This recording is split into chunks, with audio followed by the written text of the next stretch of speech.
घने जंगल के चंदवा से सूरज की रोशनी छनकर आती है। क्योंकि तुनु अटखेलियां करता है, उसकी आंखों में शरारती चमक है। वह आसानी से एक ऊंचे पेड़ पर चढ़ता है, पके फल तोड़ता है और लापरवाह होकर बीज बिखेरता है।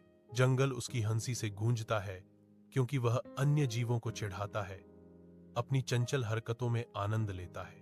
अचानक उसकी चंचल निगाहें एक अजीब दृश्य पर टिक जाती हैं। एक हाथी एक छोटी सी टोपी से सुसज्जित है, जो जंगली पृष्ठभूमि के खिलाफ एक हास्यास्पद विरोधाभास है।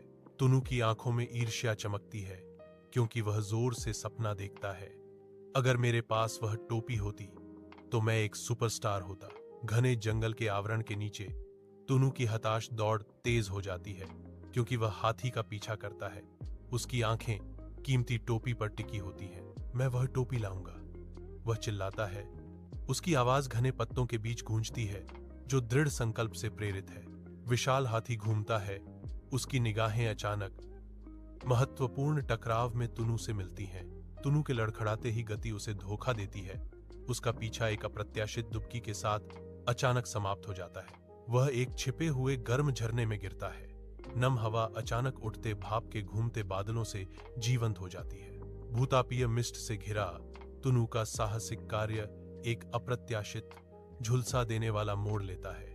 जंगल की जीवंत धूप में नहाया हुआ तुनु शुरू में बहुत खुश होता है। उसका चेहरा शुद्ध, निर्दोष खुशी से चमकता है। उसकी खुशी अचानक निराशा में बदल जाती है, क्योंकि वह टोपी को करीब से देखता है, यह महसूस करते हुए कि यह एक साधारण नारियल के खोल से ज्यादा कुछ नहीं है। उसके चारों ओर हंसी की लहर फूट पड़ती है, घने पत्तों के बीच गूंजती हुई उसकी भोली उत्तेजना का मजाक उड़ाती है। टुनु का चेहरा उतर जाता है, उसकी आंखों में गहरी निराशा झलकती है, क्योंकि उसकी गलतफहमी का बोझ उस पर आ जाता है। उसके भीतर एक गंभीर एहसास जागता है, यह समझ कि उसके कार्य गलत और मूर्खतापूर्ण थे। हंसी के बाद तुनु सरल सच्चाई को समझता है, मजाक करना और दूसरों को धोखा देना अंततः निर्दयी और निष्फल है।